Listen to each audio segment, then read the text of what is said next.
αρέσει να μη λέω πολλά, μη λέω πολλά. Μ' αρέσει να κοιτάω ψηλά, κοιτάω ψηλά στα τελειώτα τραγούδια.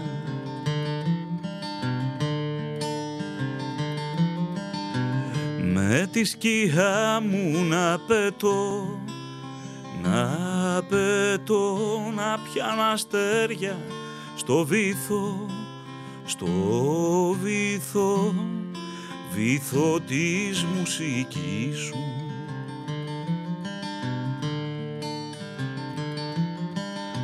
Κι όταν θα πέφτει η παγωνιά, η παγωνιά, να κάνω κύκλους σαν ολόγιομο φεγγάρι στη σκηνή σου.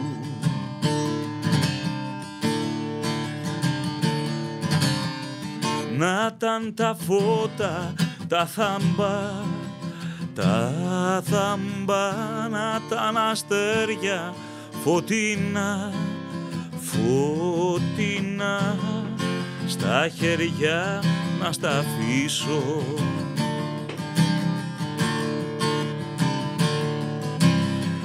Μάτια μου ψάξε να με βρεις, να με βρεις, ψάξε στους δρόμους της σιωπής. Μονάχος θα σβήνω τη μορφή μου.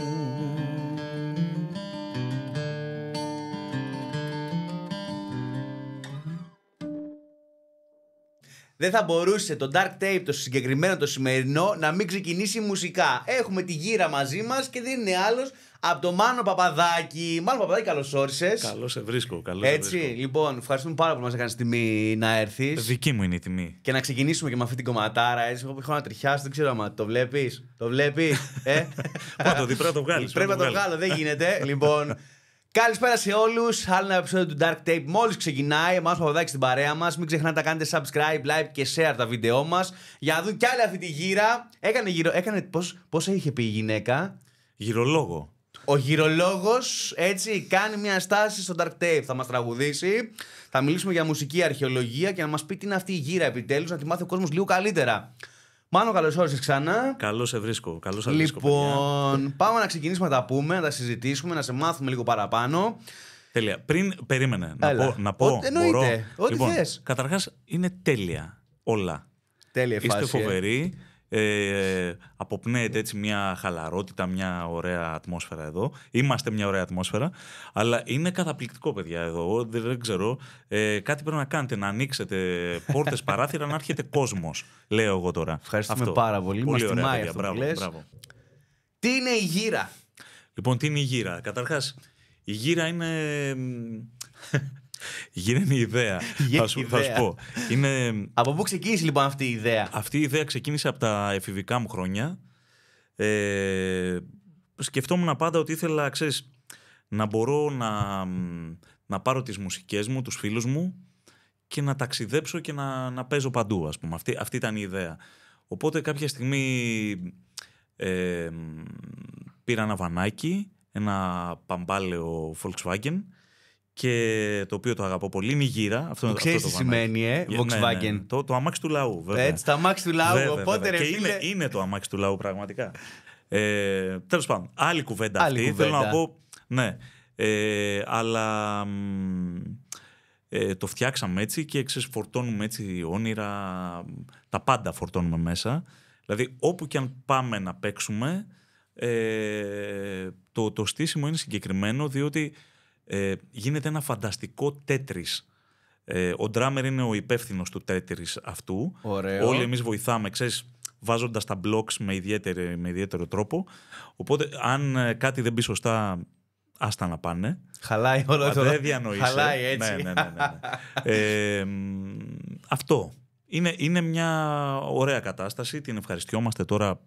Κοντεύουμε τη δεκαετία σε αυτό το project, ας πούμε. Κλείνει δεκαετία. Ήταν επόμενη ερώτηση. Ναι. Το 2015 ξεκίνησε έτσι. Με το van εννοώ, γιατί Παίζω χρόνια πολλά. Ναι, οκ. Αλλά Το Van Life είναι ναι, το θέμα. Ναι, το Van Life. Το Van Life λοιπόν κοντεύει δεκαετία. Αυτό είναι Van Live. Van Live, ορίστε. Η γύρα Van Live. Λοιπόν, είναι φοβερή ιδέα. Εν τω μεταξύ μπήκα στο YouTube και είδα κάτι βιντεάκια που έχει κάνει με Λουδοβίκο Στρατάκη και τον Δημήτρη από τους Χαΐνιδες. Πολύ ωραίο, εντυπωσιακό και θέλω να σε παρακινήσω να το συνεχίσεις. Είναι κάτι διαφορετικό. Αυτό ήταν ένα project καραντίνας. Δηλαδή, σκέψου ότι δεν ξέραμε πώς θα βγάλουμε την εκπομπή αυτή. Έγιναν 3 επεισόδια. Γύρα live Van Sessions ήταν η σκέψη. Διότι, παιδιά, δεν παίζαμε τότε. Δηλαδή, δεν μπορούσαμε να παίξουμε μουσική, δεν μπορούσαμε να βρεθούμε με τους φίλους μας. Σκεφτείτε ότι. Εντάξει, τι περάσαμε, ρε παιδί μου. Είναι απίστευτο πράγμα. Ότι λέγαμε μήπως να το κάνουμε με μάσκες. Δηλαδή, μέσα στα μάξι ήμασταν 5 άτομα, οι υπόλοιποι κρύβονταν πίσω, οι ηχολήπτες, εικονολήπτες κτλ.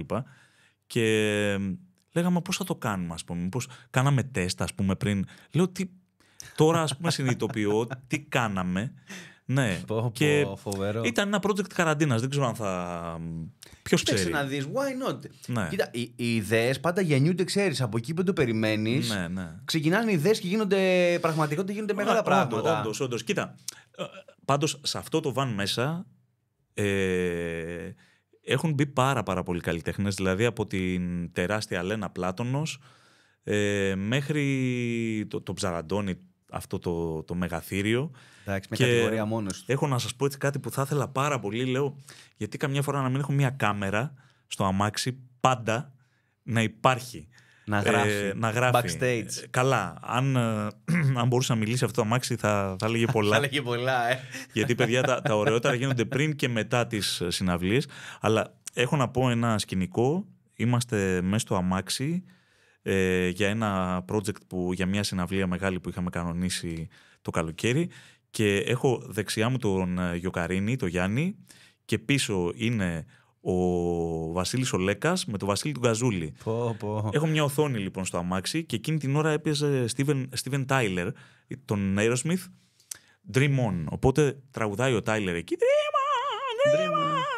Και είναι ο Λέκας από πίσω, ο οποίος Λέκας τώρα φωνητικά δεν πιάνεται, έτσι. Και λέει, πω το μπούστι. Το μπούστι λέει. Και λέω κι εγώ, αυτό λέμε κι εμείς για σένα όταν σ' ακούμε. Και γίνεται. Δηλαδή ήταν μια στιγμή. Τι λες τώρα. Ναι. Εντάξει, τώρα. Πράγματα, παιδιά. Υπέροχες στιγμές. Και λες, γαμώτο να μην έχω έτσι κάτι να το. Να το γράψεις, να υπάρχουν αυτά τα moments. Ναι. Μια GoPro θα βάλεις. Ναι. Δεν είναι φοβερό, ρε, εσύ. Έχω χάσει πολλά τέτοια. Έχω χάσει πολύ. Το θέλει, μια GoPro να γράφει. Πότε ο Μάνος βρίσκεται στη δημιουργική του φάση που λέει εγώ σήμερα θα ασχοληθώ με τη μουσική. Πότε σου έρχεται αυτό το. Δεν υπάρχει ηλικία. φάση. Τι ηλικία ήταν αυτό που ξεκίνησε. Ναι, ηλικία. Ωραία. Υπάρχει μια. Η πρώτη σου επαφή με την κιθάρα, η πρώτη σου. Κοίτα, ξέρω κάτι που μου έχουν πει οι γονείς μου. Πρέπει να ήμουν 2,5-3 και ζητούσα επιμόνως. Μην ακουστεί περίεργο και κάπως. Ζητούσα επιμόνως ένα σαμονάκι. Τι λες. Σαμονάκι. Μην πάει ο νους σου αλλού, γιατί ναι, είσαι και πονηρό αγόρι. Εντάξει. Λοιπόν, και. Σαμονάκι. Δεν ξέραν οι γονείς μου τι είναι αυτό το πράγμα, ας πούμε. Τι ζητάει τώρα το παιδί. Κάποια στιγμή, λοιπόν, έρχεται ο πατέρας μου ένα απόγευμα και κρατάει μια φυσαρμόνικα. Τυχαία. Κρατούσε μια φυσαρμόνικα. Και άρχισα να φωνάζω το σαμονάκι. Και ζητούσα μια φυσαρμόνικα. Οπότε θυμάμαι την πρώτη μου παράσταση, γύρω στα 5-6, στην καρότσα του πατέρα μου. Είχε ένα αγροτικό, ένα ντάτσουν. Τι λες τώρα. Στην ΕΟΚ, οδός ΕΟΚ. Απέναντι είχε ένα σχολείο. Είχε ένα σχολείο. Νομίζω ήταν το 35ο. Ένα γυμνάσιο είναι. Όχι, τώρα είναι ένα μαγαζί, ένα ψιλικατζίδικο είναι εκεί που κάποτε εκπαιδεύονταν παιδιά. Εκεί λοιπόν υπήρχε ένα σχολείο, ήταν ένας δρόμος μόνο, δεν ήταν διπλά τα διαζώματα και αυτά. Και εγώ στην καρότσα την έκανα σκηνή και τα παιδιά του σχολείου άκουγαν ένα τύπο πιο μικρό από αυτούς, γιατί δεν είχα πάει δημοτικό, να παίζει φυσαρμόνικα. Τι λες τώρα. Ναι. Δηλαδή η πρώτη επαφή είναι αυτή που θυμάσαι εκεί 4-5 χρονών, ας πούμε. Ναι. Πω, εντάξει, συγκλονιστικό. Είχα βρει κοινό όμως. Είχες βρει κοινό. Ναι. Μετέπειτα, πότε φτάνει η φάση που αποφασίζει και λες θα ασχοληθώ λίγο παραπάνω, θα μπω στη φάση να ασχοληθώ πιο επαγγελματικά? Κοίτα, μετά ασχολήθηκα με το βιολί, έκανα σπουδές κλασικές και κάποια στιγμή γνώρισα μία κιθάρα στο σπίτι ενός ξαδέρφου μου. Τη γνώρισα, την ερωτεύτηκα, την πήρα μαζί μου, του λέω θα την πάρω σήμερα μαζί μου και από τότε... Είσαι παντρεμένος δηλαδή με κιθάρα? Έχω έρωτα μεγάλο. Έρωτα μεγάλο, ναι. Λοιπόν, ωραία. Φτάνεις λοιπόν σε μια φάση της ζωής σου που πρέπει να σπουδάσεις, κάτι πρέπει να κάνεις. Ναι. Πας Πανεπιστήμιο Κρήτης, αρχαιολογία. Πώς καταφέρνεις και τα μιξάρεις αυτά τα δύο μαζί και τα συνδυάζεις?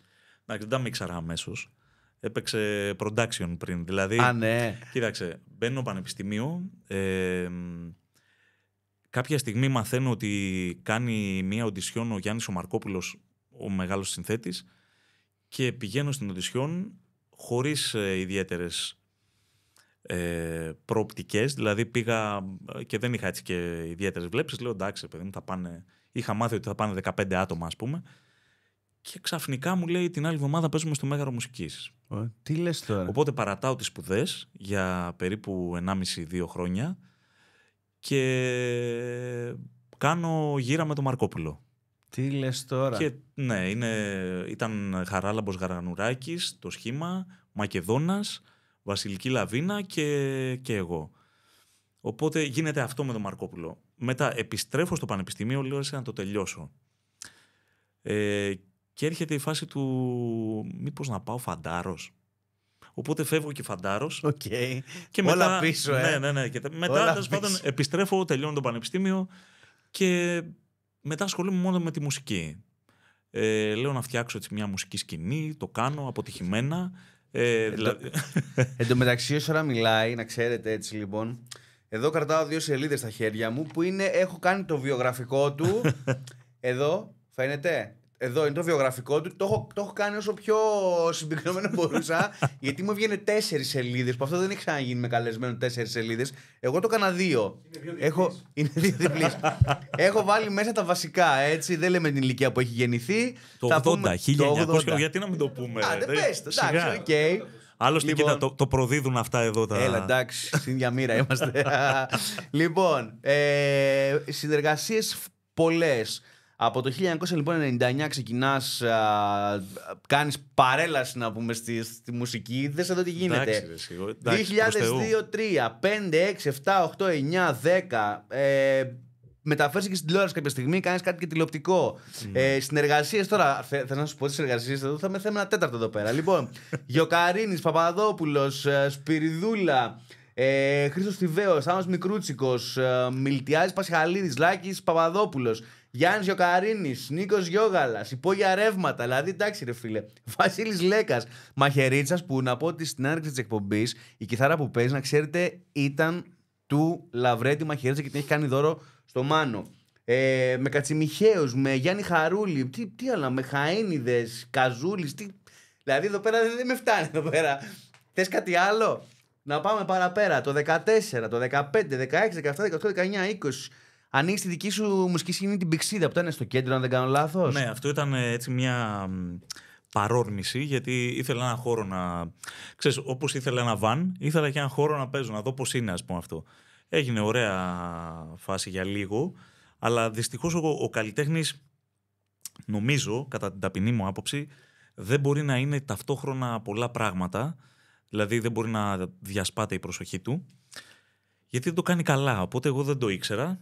Δεν μπορεί να είσαι έμπορος και έμπορος. Και έτσι δεν μπορούσα να το κάνω άλλο. Αυτό το κάνα 1,5 χρόνο περίπου. Είχε ακουστεί πάντως πάρα πολύ καλά. Εγώ θυμάμαι κόσμο. Είχαν έρθει πάρα πολλοί. Είχαν έρθει πάρα πολλοί και... Ναι, πολλά ονόματα. Ήταν ωραία αλλά φάση. Δεν ήταν για μένα και γενικά η νύχτα ήταν δύσκολη. Είναι δύσκολη η νύχτα. Είναι δύσκολη. Έχει καλά παιδιά, αλλά έχει και κακά παιδιά. Οπότε, ξέρεις, δεν έκανε για μένα αυτό. Το άφησα.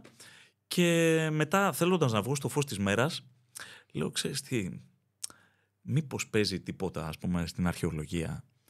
Και μαθαίνω τυχαία ότι αυτό το 2012-13 νομίζω, και μαθαίνω τυχαία ότι υπάρχει μια θέση εθελοντή σε μια ανασκαφή αμερικανικής σχολής στην Κνωσό και τρελαίνομαι. Λέω, εγώ θα πάω, δεν υπάρχει περίπτωση. Και μου λένε, ρε εσύ, ναι, αλλά τελειώνει μεθαύριο. Οπότε δεν πειράζει, λέω εσύ. Εγώ ήθελα φως, ήθελα πολύ φως.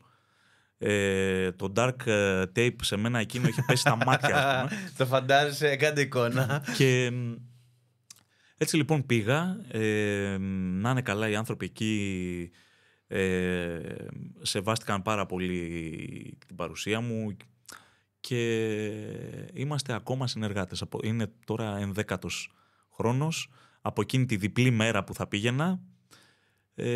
Μπήκα σε ένα απίστευτο φανταστικό κόσμο. Τον ήξερα τον κόσμο της αρχαιολογίας, γιατί είχα πάει και σε άλλες ανασκαφές παλιότερα ως μαθητευόμενος αρχαιολόγος, ας πούμε. Αλλά εκεί μου ανοίχτηκε ένας απίστευτος κόσμος επίσης. Wow, εντυπωσιακό αυτό. Είναι πολύ εντυπωσιακή, παιδιά, η αρχαιολογία και πολύ εντυπωσιακά τα πράγματα που κρύβει στα σωθικά της η γη του νησιού μας. Πολλά, ανεξαιρέτητα. Όλης της χώρας δηλαδή, αλλά ναι. Πες μου λίγο κάτι, ποιο είναι το μυστικό της επιτυχίας πάνω στη μουσική σκηνή, δηλαδή ποιο είναι το μυστικό σου σαν μουσικός, να βγαίνεις πάνω στη σκηνή και να δένεσαι με τον κόσμο, πώς το καταφέρνεις αυτό? Κοίτα, να σου πω τώρα, μυστικό επιτυχίας δεν ξέρω, γιατί δεν ξέρω. Αυτό που μπορώ να σου πω είναι το μυστικό της ευτυχίας, είναι να είσαι ειλικρινής, ουσιαστικός με σένα και να παίζεις αυτά που θέλεις, ας πούμε, και γουστάρεις. Και αν υπάρχει αυτή η αλήθεια, πάει σούπερ. Πάει, βγαίνει μόνο του, Ναι, ναι. Υπήρξαν σίγουρα μουσικές επιρροές εσένα, γιατί αποφάσισες να ασχοληθείς με την ελληνική μουσική κατά κύριο λόγο. Τα αγγλικά μου είναι χάλια γι' αυτό. Δεν πειράζει, με τη μουσική όλα κρύβονται πίσω. Ναι, καλά, δεν το συζητώ. Κάτσε να ακούσεις τα αγγλικά μου. Ποιοι ήταν, σε ποιους οφείλεις τη μουσική σου επιρροή μέχρι και σήμερα? Γιατί σίγουρα θα έχεις κάποιες επιρροές, δεν παίζει. Ναι, βέβαια, εννοείται ότι έχω. Κοίταξε τώρα, η δεκαετία του 90 ήταν η δεκαετία που εγώ άκουγα τα τραγούδια, ας πούμε, που έπαιζε το ράδιο, γιατί τότε δεν είχαμε τις επιλογές του ίντερνετ. Οπότε το ραδιόφωνο με μεγάλωσε ουσιαστικά με τραγούδια αυτής που λέμε συμβατικά έντεχνης σκηνής, δηλαδή από Παπακοσταντίνου μέχρι, ξέρω εγώ, Μικρούτσικο, Θηβαίο κλπ. Μεγάλωσα με αυτή τη σκηνή. Επίσης έπαιζα στις μουσικές σκηνές της πόλης από παιδάκι, οπότε σκέψω ότι το 1994, ας πούμε, που έγινε το τραγούδι των υπογείων ρευμάτων που έπαιξα πριν, εγώ τους άνοιξα τη συναυλία, ας πούμε. Άρα μεγάλωσα, ξέρεις, μέσα σε αυτό το πράγμα. Επιρροές, όλοι αυτοί είναι επιρροές μεγάλες για μένα. Δεν είναι, ας πούμε, ο Μαρκόπουλος, δεν μπορεί να μην είναι. Ο Ξυλούρης και παραδοσιακά, γιατί κατάγομαι από το Χαμέζι του Λασιθίου, της Σιτίας δηλαδή. Από Σιτία μεριά. Ναι. Και εντάξει, εκεί μεγάλωσα με βιολιά, με... Άλλη φάση. Ήταν μερακλείδες οι άνθρωποι εκεί, είναι ακόμα. Αλλά τότε ήταν περισσότερο, παιδιά, γιατί υπήρχε αυθεντικότητα. Υπήρχε ουσία ακόμα, ξέρεις. Οπότε μεγάλωσα έτσι σε αυτή τη φάση. Ερώτηση επόμενη είναι, πώς σχεδόν ασχολείσαι με την κριτική μουσική, να πάρεις τη λίρα εκεί και να αρχίζεις γκρίκι? Ναι, δεν το είχα. Πώς δεν σου βγήκε το μικρόβιο, αλλά κάποια στιγμή στα φοιτητικά μου χρόνια. Έχεις παίξει λίρα? Έχω παίξει λίρα, όχι όμως επαγγελματικά. Όχι, έχω παίξει με ένα πολύ καλό λιράρι όμως. Με ποιον? Για 1,5-2 χρόνια είχαμε μια πολύ καλή σχέση μουσική και φιλική με το Στέλιο τον Μπικάκη. Και εγώ ως φοιτητής τότε έπαιζα στο σχήμα του πολλές φορές. Τι λες? Μάλιστα κάναμε και ένα τραγούδι παρέα με το Στέλιο. Λέγεται Θαλασσινό. Μου έχει δώσει τους στίχους και έχω βάλει εγώ τη μουσική. Έλα τώρα, φοβερό, Ναι. Δηλαδή ήσουν μαζί του μουσικά για περίπου 1,5 χρόνο, Φοβερό. Ποιος σου έχει αφήσει τη μεγαλύτερη εντύπωση και ποιος έχει ξεχωρίσει πιο πολύ για σένα από όλους αυτούς? Από όλους, Δεν είναι θέμα παρεξήγησης. Ναι. Απλά ψάχνουμε αυτόν που σου έχει μείνει εδώ. Όλοι είναι... Αυτό που έχω βιώσει εγώ, που είμαι πάρα πολύ τυχερός σε αυτό, είναι ότι όλοι μου έχουν δείξει σεβασμό και αγάπη. Εντάξει, μου λείπει πάρα πολύ ο Λαβρέντης, γιατί έφυγε έτσι... Τελείως άδικα. Εγώ όταν το άκουσα, ας πούμε, ήμουνα σε ένα... Έκοβα στα φύλλα. Τι λες τώρα? Και ήμουνα με τον πατέρα μου, ας πούμε, στο αγροτικό και άκουσα αυτό και του είχα στείλει μήνυμα, ξέρω εγώ, 2-3 μέρες πριν, γιατί τους άκουγα με τον Πορτοκάλογλου σε ένα ραδιοφωνικό σταθμό και του είχα στείλει, ξέρω εγώ, Λάρη, αυτό, κάτι τέλος πάντων, του είχα σχολιάσει και ακούω αυτό το μήνυμα και μπαίνω στο κινητό μου, στο Viber, λέω, εσύ δεν το έχει διαβάσει, ας πούμε. Δεν είχα συνειδητοποιήσει δηλαδή ότι άκουγα ότι πέθανε ο Λαβρέντης. Ναι. Τι να σου πω τώρα, πολλοί μου έχουν αφήσει ωραίες στιγμές και είναι όλοι όσοι έχω έτσι τύχει να συνεργαστώ εξαιρετικοί άνθρωποι. Πού οφείλεται η συνεργασία σου με όλους, πώς γίνεται η γνωριμία, με ποιον ξεκίνησε η γνωριμία και μετά ξεκίνησε όλη αυτή η γύρα και τους έπιασες όλους? Τι να σου πω τώρα, αυτό δεν το έχω σκεφτεί ποτέ. Να η ευκαιρία. Πάντα είχα έτσι επειδή τραγουδούσα πάρα πολύ και αυτό είναι μια ωραία έτσι σκέψη για τους συναδέλφους. Τραγουδάτε όπου μπορείτε και όπως μπορείτε, αλλά με τους δικούς σας όρους, ας πούμε, αν αυτό είναι δυνατόν. Οπότε με έβλεπαν και οι συνάδελφοι ότι είμαι ενεργός καλλιτέχνης και αυτό μάλλον έπαιζε σημασία. Οπότε έκανες ένα κλικ, ναι. Στον αυτό το παιδί κάτι έχει, Ναι, αλλά ξέρεις τι, χτυπούσα και πόρτες. Δηλαδή έβρισκα ανθρώπους, έρχονταν βέβαια και στις συναυλίες και στο Σταυρό του Νότου στην Αθήνα που έπαιζα συχνά, οπότε περνούσε κόσμος από εκεί. Ναι. Οκ, εντάξει, το κρατάμε. Πες μου λίγο κάτι, πώς από το 1 μέχρι το 10 πόσο έχεις οριμάσει μουσικά μέχρι και σήμερα? Από το 1 μέχρι το 10 δεν ξέρω να σου πω. Αλλά θα ήθελα να μου πει κάποιος, ας πούμε, ακούγοντας τα παλιά μου τραγούδια και τα καινούργια, ότι υπάρχει μια εξέλιξη, ας πούμε. Αυτό.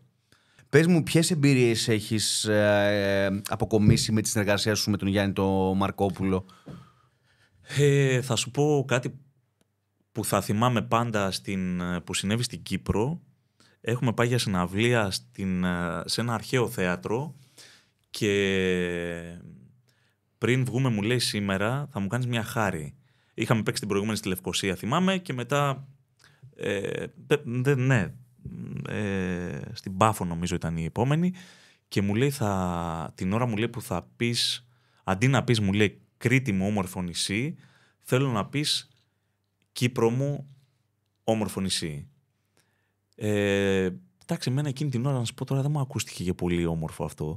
Δηλαδή, ξέρεις τι λέω τώρα, γιατί να μην πω Κρήτη, ρε παιδί μου, εγώ είμαι κριτικός. Το τραγούδι λέει Κρήτη μου όμορφο νησί. Δηλαδή, κάτσε, ήθελα να πει. Ήθελε στην Κύπρο να τραγουδήσω Κύπρο μου όμορφο νησί. Όχι, εντάξει. Κύπρος μου. Και το είπα, πρόσεξε, το είπα και αυτό που ένιωσα από τον κόσμο εκείνη, αυτός ήξερε τι έκανε. Αυτό που ένιωσα από τον κόσμο εκείνη τη στιγμή ήταν, παιδιά, ένα οστικό κύμα. Αυτό δεν νομίζω το ίδιο ακριβώς δεν το έχω ξαναζήσει. Ήταν ένα αρχαίο θέατρο γεμάτο με κόσμο, ο Μαρκόπουλος μπροστά να διευθύνει και εγώ να λέω Κύπρος μου όμορφο νησί, και γίνεται ένα πράγμα σαν να ήρθε ένα οστικό κύμα έκρηξη, δεν μπορώ να το... Αλλά ήρθε όλο μέσα μου αυτό το πράγμα. Και κοίτα, το λέω τώρα και ανατριχιάζω. Τι λες τώρα? Και αυτή ήταν μια φοβερή στιγμή. Επίσης, στην ίδια συναυλία, παιδιά, εγώ το έμαθα επί σκηνής. Είχε φύγει πριν λίγες ώρες η μητέρα του Μακεδόνα. Είχε πεθάνει η μητέρα του. Και ο Κώστας βγήκε και είπε ότι θα τραγουδήσω απόψε χωρίς μικρόφωνο για τη μανούλα μου. Και εγώ το άκουσα στη σκηνή. Αυτό ήταν συγκλονιστικό. Ωραίες στιγμές έτσι. Μπορώ να σου πω χιλιάδες. Ναι, εντάξει, εμείς θέλουμε αυτό αλλά που είπες. Είναι συγκλονιστικές στιγμές. Και εγώ, παιδιά, είδα εκείνη τη στιγμή έναν τραγουδιστή, ο οποίος είχε κοπεί στα δύο η καρδιά του, ας πούμε, να τραγουδάει, αλλά τραγουδούσε για τη μητέρα του, για τη μανούλα του, ας πούμε. Λοιπόν, το 2007, αν διαβάζω καλά εδώ, κυκλοφορείς την πρώτη σου δισκογραφική δουλειά. Ναι. Σωστά. Ναι. Με τίτλο «Πότε πικρός, πότε γλυκός». Μια χαρά.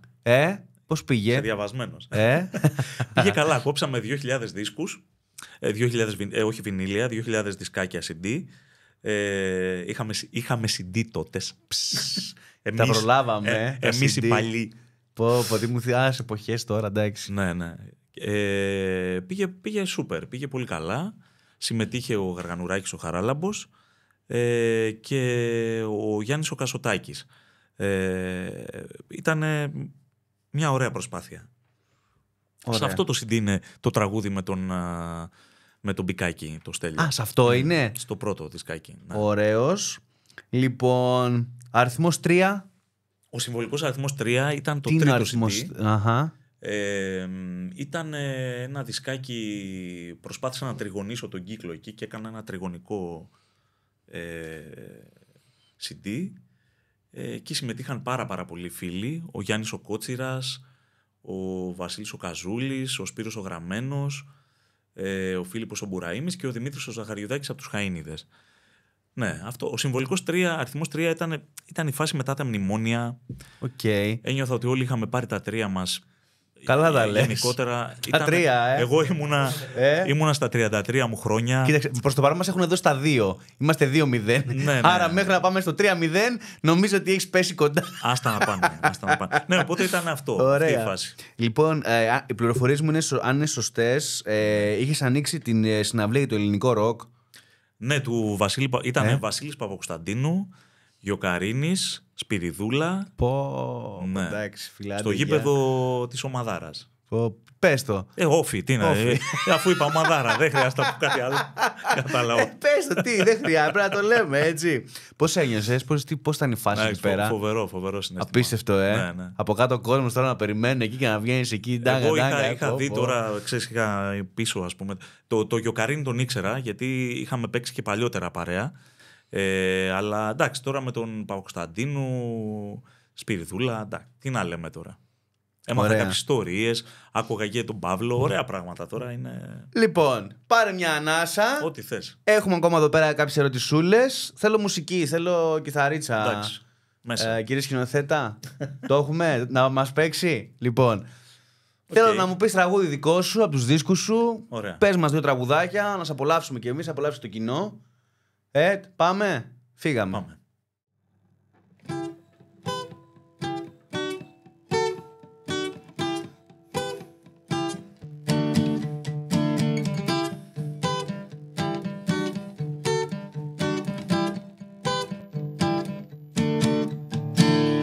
Ξυπνάει μέσα μου ένας ήχος, ξυπνάνε αρχαίες μουσικές και στην αυλή τρέχει ένας τύπος που μου φωνάζει βγες και δες. Πηδά στη ράχη μου επάνω, φωνάζει, τρέχει και γελά, το θάνατο να ξεπεράσει με τη δική μου αναπνιά. Μα εγώ στα κέρατα καρφώνω όλα τα δάκρυα, όλο τον πόνο και ρουθουνίζω και ξεχνάω και στο λαβύρινθο γυρνάω. Μα εγώ στα κέρατα καρφώνω όλα τα δάκρυα, όλο τον πόνο και ρουθουνίζω και ξεχνάω και στο λαβύρινθο γυρνάω με μια ευχή και μια κατάρα.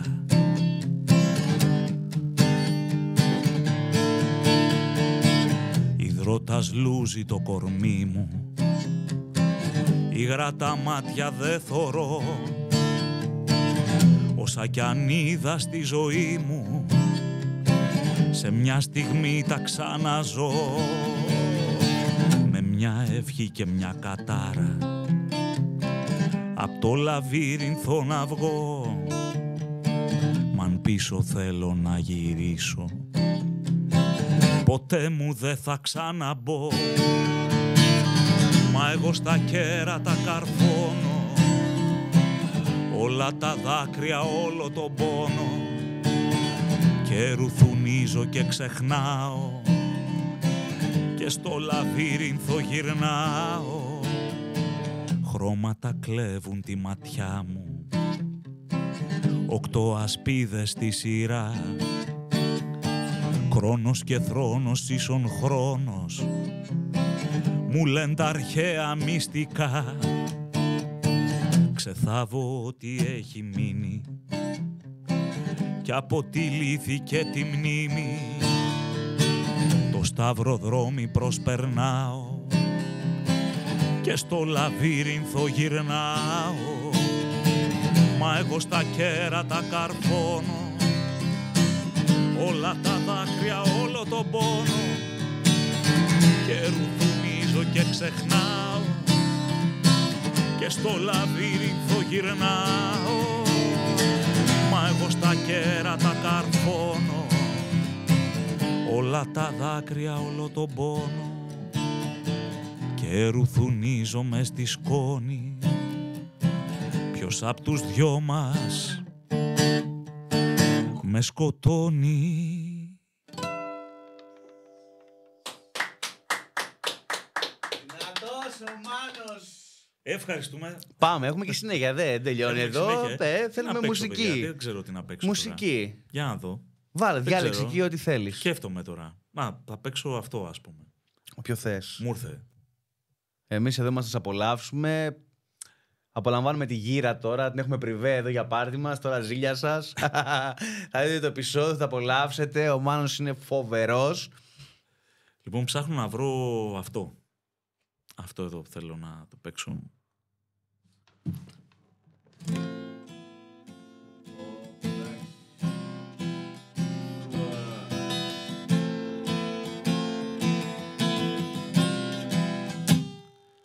Είναι τα μάτια σου ένας διάδρομος παλιός, δάκρυα πνιγμένα ξεφλουδίζουνε τους τοίχους που ένας ένικος αθόρυβος κρυφός αντί συνθήματα ζωγράφισε με στίχους. Πιο μέσα υπάρχουν τα σκαλιά που οδηγούν σε ένα υπόγειο με παιχνίδια χαλασμένα, όσα οι άνθρωποι βαριούνται και ξεχνούν. Μετά τη χρήση τα φορτώνουνε σε σένα.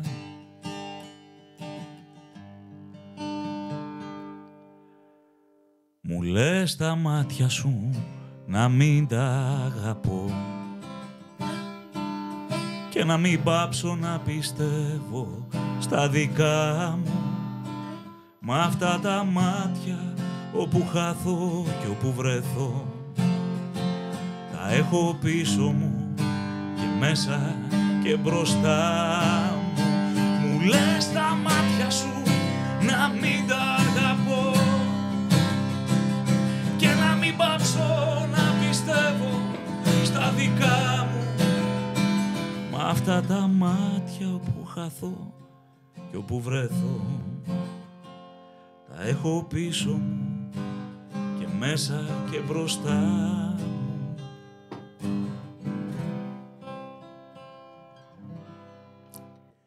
Εντάξει, τι να πω, δεν παίζεις. Ένας Λαβρέντης τώρα έπρεπε να παίξει, φίλε, και παίζει και με την κιθάρα του, που πραγματικά δεν... Κάτσε να πάω στην κάμερα εκεί τη μεγάλη να δούμε. Λοιπόν, έχω ανατριχιάσει, έχω σοκαριστεί έτσι.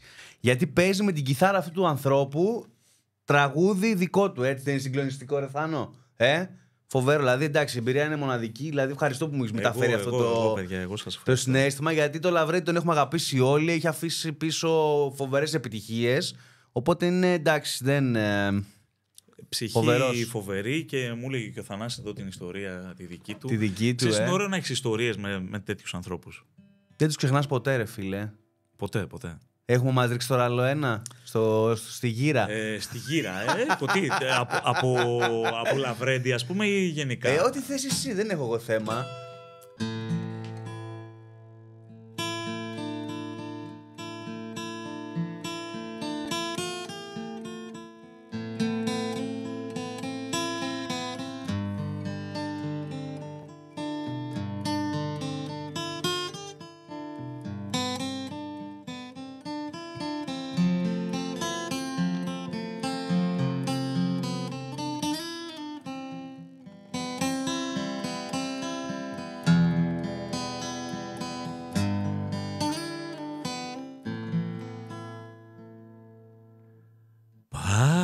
Μέτρησα τα αστέρια κι όμως κάποια λείπουνε.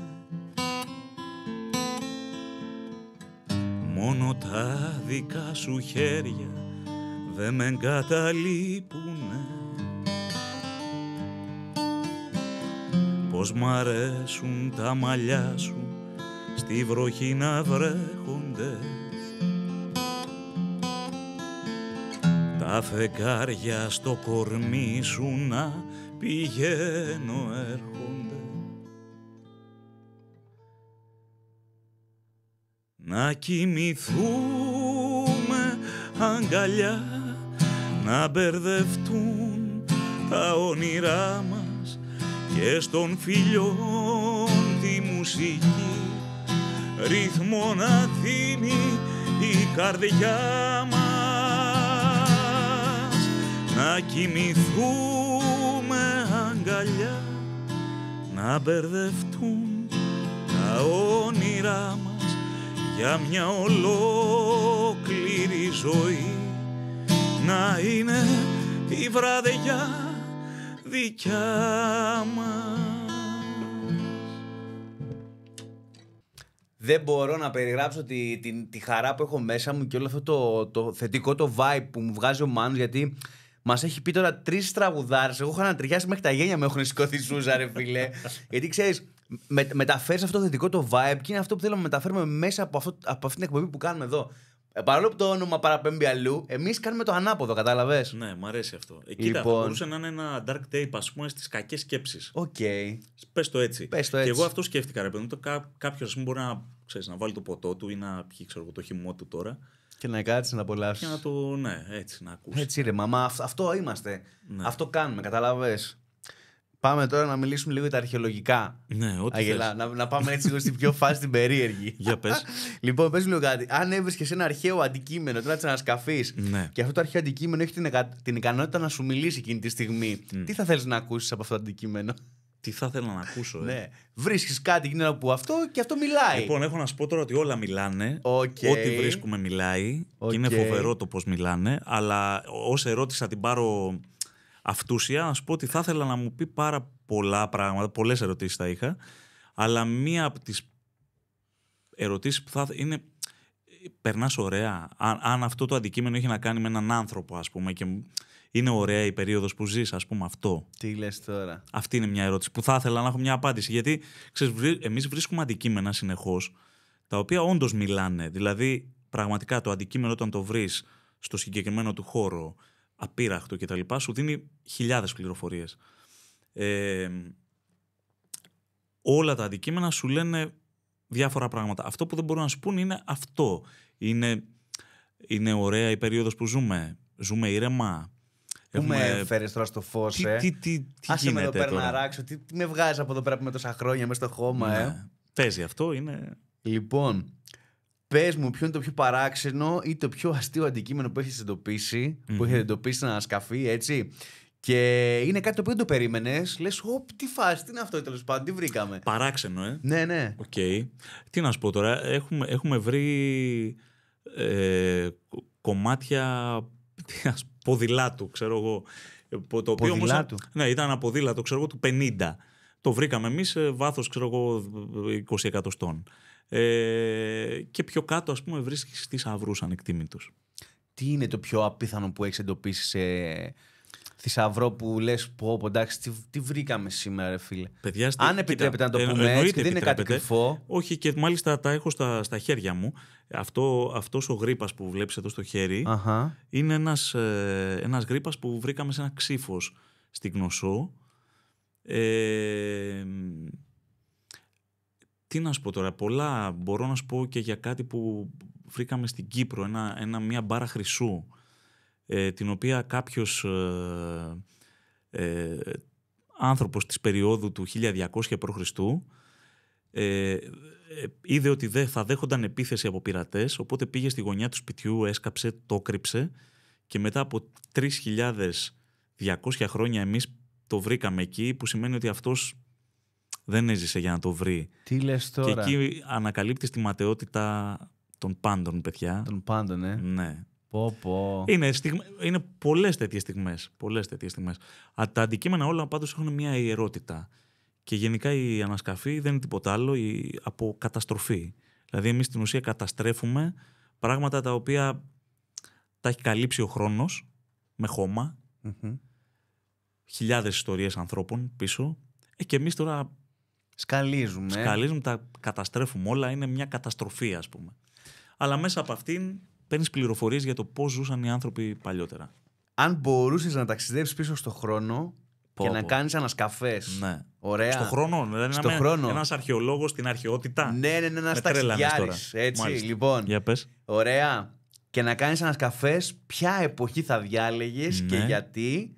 Ωραία. Να κάνω ανασκαφές. Ναι, φαντάσου σήμερα φεύγεις, μεταφέρεσαι σε μια περίοδο που σ' αρέσει και λες τώρα θέλω εδώ να την ψαχουλέψω. Ρε, εγώ αν πήγαινα σε μια περίοδο που μου αρέσει, δεν θα ήθελα να σκάψω. Θα ήθελα να μάθω πώς ζουν οι άνθρωποι. Δηλαδή, πραγματικά θα ήθελα να μεταφερθώ. Σε ποια? Στην Κνωσό, έτσι, γύρω στο 1600 π.Χ., ας πούμε, και να δω πώς ήταν η ζωή στο νησί. Στην Κρήτη, ας πούμε, και στο Ηράκλειο. Ήταν όντως πολύ μπροστά για την εποχή τους τότε οι Μινωίτες. Παιδιά, βρίσκουμε πράγματα που εγώ δεν μπορώ να τα εξηγήσω. Ούτε πώς φτιάχνονταν, ούτε δεν εξηγούνται μερικά πράγματα. Λες, αυτή η μικροτεχνία, ας πούμε, βρήκαμε πετρούλες που είναι όπως αυτή εδώ του δαχτυλιδιού μου και έχει πάνω παράσταση που ξέρω τώρα αν μπορεί να γίνει με λέιζερ, ας πούμε, αλλά ναι, ήτανε μπροστά πολύ. Πάνω σε δαχτυλίδι μικρογραφία. Εντάξει, άντε γεια, Βρίσκεις πράγματα που λες, παιδί μου, πώς γίνεται αυτό το πράγμα. Σοκαριστικό. Πόσο % έχει ανακαλυφθεί στην Κνωσό, επειδή τη ζει στην Κνωσό? Ξέρω εγώ το 0, τι λες ρε? Ναι, κάπου εκεί ξέρω εγώ. Σε 0 πάμε? Πάμε για το 100%. Για το 100%, ναι. Ούτε 1% δεν έχουν τίποτα. Παιδιά, δηλαδή έχει κι άλλα ακόμα από κάτω εκεί. Σκεφτείτε ότι η Κνωσός ήταν μια τεράστια πόλη. Εμείς έχουμε χάσει πολλά από την φάση της ρωμαϊκής περίοδου της Κνωσού, αλλά η Κνωσός ήταν το επίνιο, δηλαδή το λιμάνι της Κνωσού ήταν εκεί που είναι η Αλικαρνασσός, ας πούμε.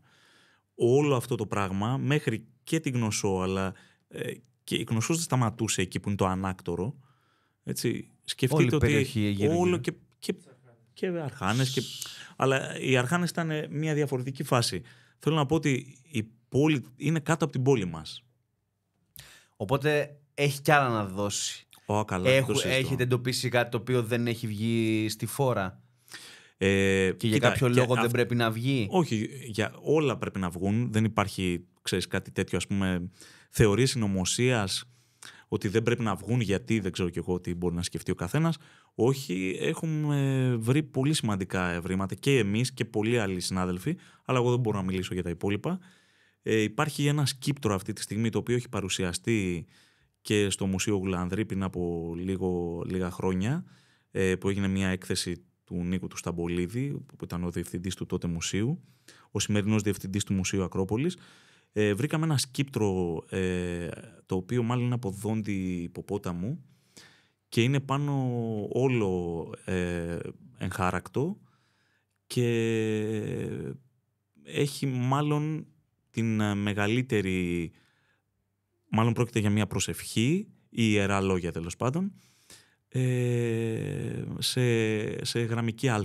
Είναι ακόμα μεγαλύτερη και από το δίσκο της Φεστού η γραφή. Οπότε αυτό είναι πολύ σημαντικό. Μουσικάρες ακούσαμε, για τη γύρα μάθαμε, συνεργασίες μάθαμε, για μουσικά μάθαμε. Από πού ξεκίνησες να παίζεις μουσική μάθαμε, συνεργασίες ατελείωτες εδώ πέρα. Λαβρέτης Μαχαιρίτσας είναι εδώ πέρα και μας δίνει θετική του ενέργεια με την κιθάρα του. Δηλαδή, μιλάμε φοβερές στιγμές. Και λίγο πριν το τέλος, έχουν μείνει 3 τελευταίες ερωτήσεις. Okay. Λοιπόν, πού θα βρούμε το Μάνο? Η γύρα συνεχίζει μέσα στο 24, πάμε για 25. Τι έχουμε να δούμε για τη γύρα ακόμα? Γιατί η γύρα δεν σταματάει. Σωστά. Λοιπόν, κοίτα, εννοείται ότι συνεχίζει. Τώρα αυτές οι μέρες είναι για μένα μέρες ταξιδιών και ετοιμαζόμαστε για το χειμώνα που θα μας βρει σε μια μουσική σκηνή εδώ στην πόλη που παίζουμε εδώ και 3 χρόνια. Πού? Ντόρε είναι το κτίριο, στον 5ο όροφο, Μπουάτ λέγεται ο χώρος. Εκεί θα είμαστε κάθε Σάββατο. Τέλεια, μια χαρά. Οπότε το χειμώνα και μετά η γύρα, Μετά η γύρα θα πηγαίνει Ρέθυμνο, θα πηγαίνει Αθήνα, θα πηγαίνει όπου μπορεί. Η γύρα. Γυρολόγος δεν είναι. Γύρα είναι αυτή. Γύρα είναι και γυρίζει. Λοιπόν, το Μάνο ακούσατε που θα τον βρείτε. Η επόμενη μας ερώτηση είναι η εξής, την κάνουμε σε όλους τους καλεσμένους. Αλλά σου έχω αφήσει μια τελευταία έκπληξη για το τέλος που σου ταιριάζει, Γάντι.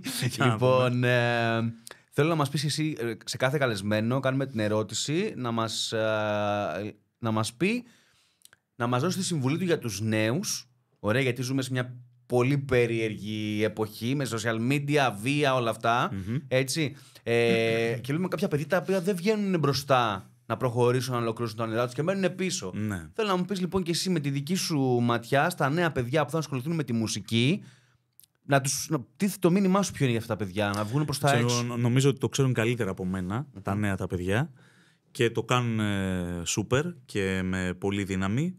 Δηλαδή ακούω δουλειές και παθαίνω πλάκα που γίνονται σε ένα home studio, ας πούμε.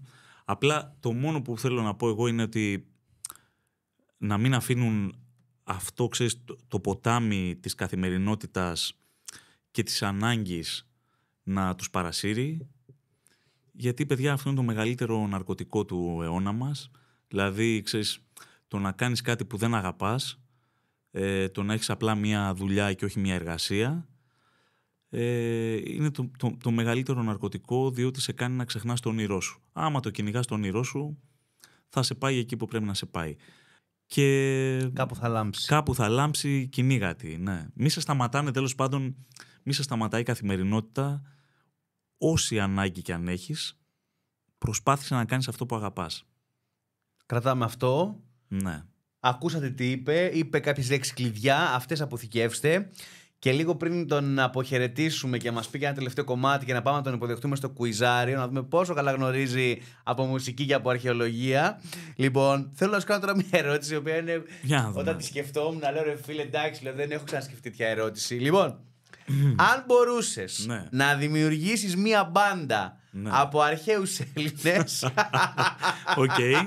ποια θα ήταν τα μέλη τους και τι όργανα θα τους έδινες να παίξουνε? Ωραία. Έτσι, είμαι μες στο mood. Φοβερή ερώτηση. Λοιπόν, τι έτσι, είπε τώρα. Εδώ σε θέλω τώρα, μάστορα. Λοιπόν, κοίταξε, θα ήθελα να έχω τον Αριστοτέλη στην κιθάρα. Ωραίος, κρατάμε. Αριστοτέλης κιθάρα. Ναι, θα σόλαρε σούπερ αυτός τώρα. Αποκλείεται να μείνει. Θα σόλαρε καταπληκτικά. Στον μπάσο τον Αριστοφάνη, να λέει και ωραία ανέκδοτα, όπως λέει ο νυν μπασίστας μου. Τώρα το πάω βάσει της δικής μου μπάντας, έτσι. Ναι, εσύ πώς. Κλαρίνο τώρα, να σου πω, θα ήθελα, δεν ξέρω, μάλλον θα ήθελα κανένα Σοκράτη εκεί. Να έχει και το ισοκράτημα, να το πάμε έτσι. Και τώρα στα τύμπανα, ποιο να σκεφτώ τώρα, εσύ αρχές, δεν ξέρω. Μάλλον, παιδιά, θα έλεγα κανένα Ικτίνο, κανένα Καλλικράτη, να είναι σταθερή η βάση του πράγματος εκεί. Και στα φωνητικά? Εκτός από μένα, να έχω και φωνητικά. Ναι, εννοείται. Ωραία, σωστά. Σωστό και αυτό. Φωνητικά τώρα, Ποιος θα σου τέριαζε? Έλαντε. Η Κλητεμνίστρα, ξέρω εγώ. Ξέρω. Μάλλον έτσι. Αυτό. Ωραία ερώτηση. Έτσι. Φοβερή ερώτηση. Είδες τι είχα κρατήσει για το τέλος. Ναι, πολύ ωραία ερώτηση. Λοιπόν, αυτά είναι τα καλύτερα, ξέρεις, τα σκέφτομαι τελευταία στιγμή. Σούπερ. Και λέω αυτά είναι μάνος αυτή η ερώτηση. Και είναι και η πρώτη φορά που δέχομαι τέτοια ερώτηση. Έβγε. Έτσι. Για όλα υπάρχει πρώτη φορά και είναι στο Dark Tape. Λοιπόν, πριν σε αποχαιρετήσουμε και σε ευχαριστήσουμε που ήσουν σήμερα εδώ. Παιδιά, και κλειδώσαμε την μπάντα, το έχουμε έτσι. Λοιπόν, σκέψου το. Τι μπαντάρα θα ήταν αυτή στην εποχή, έτσι. Λοιπόν. Θα μας παίξει ένα τελευταίο τραγουδάκι, να σε αποχαιρετήσουμε έτσι και να πάμε να σε υποδεχτούμε μέσα, να δούμε πόσο καλός είσαι στις γνώσεις. Για να δούμε. Πάμε. Ωραία.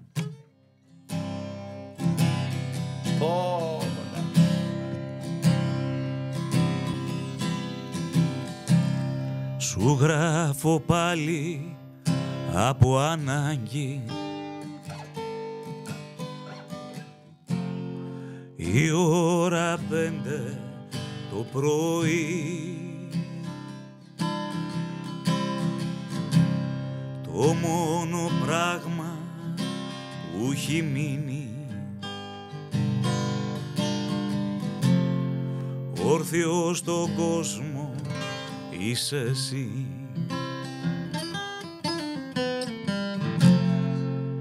Τι να τις κάνω τις τιμές τους, τα λόγια τα θεατρικά, μες στην οθόνη του μυαλού μου, χάρτινα είδωλα νεκρά, να μ' αγαπάς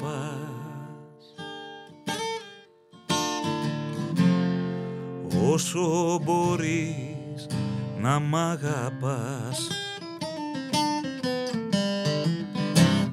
να μ' αγαπάς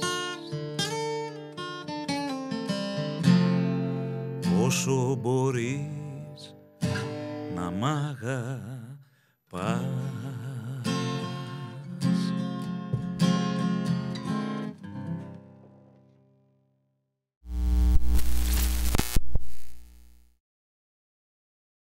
Μάνο, καλώς όρισες στο κουιζάρι του Dark Tape και πάμε να δούμε πόσο καλές γνώσεις έχεις πάνω στη μουσική και στην αρχαιολογία. Για να δούμε. Μένω μονάχος στο παρόν μου να σώσω οτιδήποτε που σώζεται ή αν σώζεται, έχει πει ο Διονύσης Τσακνής. Εντάξει. Να το πω. Ναι. Εάν. Αν σώζεται. Σωστός. Ο Θάνος Μικρούτσικος το 1994 έως το 1996 είχε αναλάβει το Υπουργείο Οικονομικών, Εργασίας, Εξωτερικών Πολιτισμού. Κοίτα, μακάρι να έχει αναλάβει τα άλλα, ανέλαβε το πολιτισμού, κάτι θα είχε γίνει πιο σωστά, θέλω να πω. Ωραίος.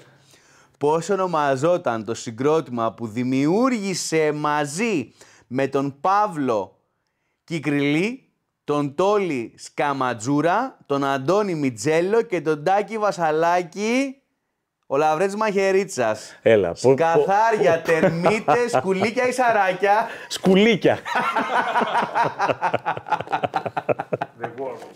Οι γνωστοί τερμίτες, είσαι ωραίος.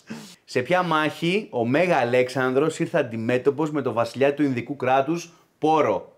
Μάχη του Γρανικού, μάχη της Ίσου ή μάχη του Ίδασπη? Νομίζω ότι είναι του Γρανικού, αλλά δεν είμαι σίγουρος. Όχι. Τι είναι? Ίδασπης. Έχουμε και μία λάθος. Έχουμε, να μην έχουμε. Ποιο από τα παρακάτω μυθικά πλάσματα ήταν ο Νέσος?